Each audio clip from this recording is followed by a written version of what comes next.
قربان جو ایسے صحابی پر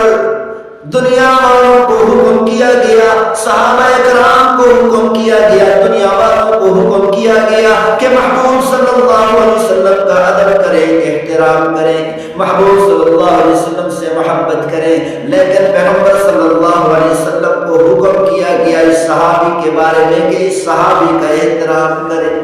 کتنے جلیل القدر صحابی حضرت ابو امامہ رضی اللہ تعالیٰ عنہ، پیغمبر صلی اللہ علیہ وسلم کے وہ صحابی جن کے بارے میں پیغمبر صلی اللہ علیہ وسلم کو حکم کیا گیا،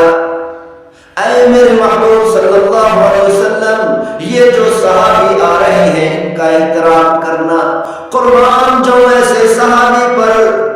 دنیا والوں کو حکم کیا گیا، صحابہ کرام کو حکم کیا گیا، دنیا والوں کو حکم کیا گیا کہ محبوب صلی اللہ علیہ وسلم کا ادب کریں، احترام کریں، محبوب صلی اللہ علیہ وسلم سے محبت کریں، لیکن پیغمبر صلی اللہ علیہ وسلم کو حکم کیا گیا اس صحابی کے بارے میں کہ اس صحابی کا احترام کریں۔ کتنے جلیل القدر صحابی، کتنے عظیم الشان صحابی۔ جب وہ صحابی پیغمبر صلی اللہ علیہ وسلم کی خدمت میں حاضر ہوئے تو پیغمبر صلی اللہ علیہ وسلم نے ان کے احترام میں اپنی کملی والی چادر زمین پر بچھا دی،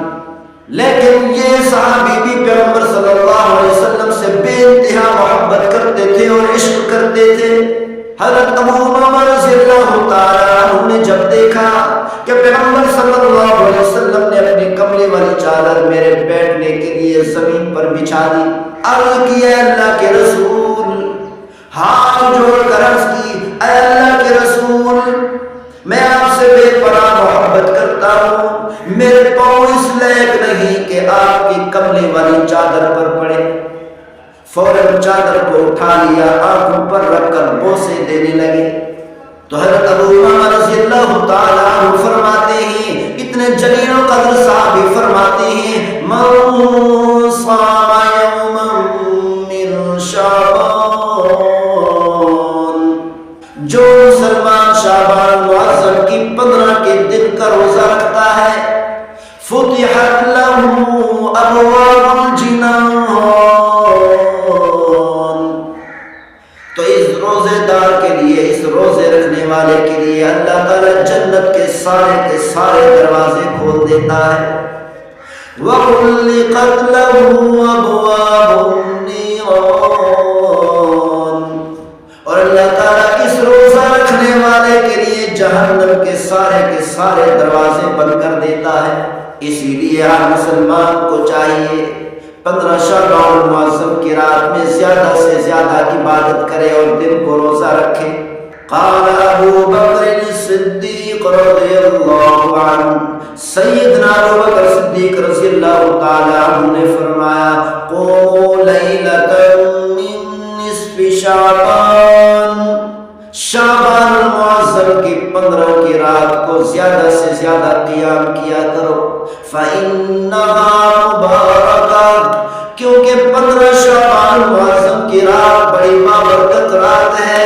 رحمتوں والی رات ہے۔ اس رات کے اندر اللہ کی طرف سے برکات اور رحمتیں نازل ہوتی ہیں۔ فإن اللہ تعالی یقول هل من مستغفر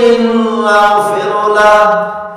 اللہ تعالیٰ کی رحمت پہلے آسمان پہ آ جاتی ہے، آ کر ندا دیتی ہے، پکار اٹھتی ہے،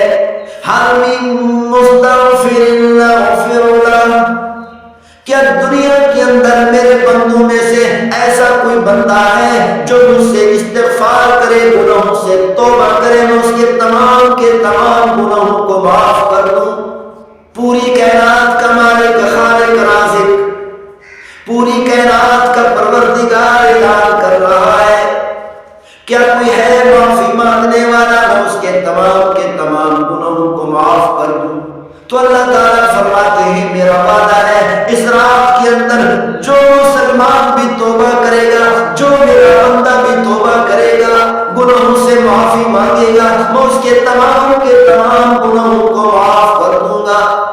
فَأُولَٰئِكَ يُبَدِّلُ اللَّهُ سَيِّئَاتِهِمْ حَسَنَاتٍ،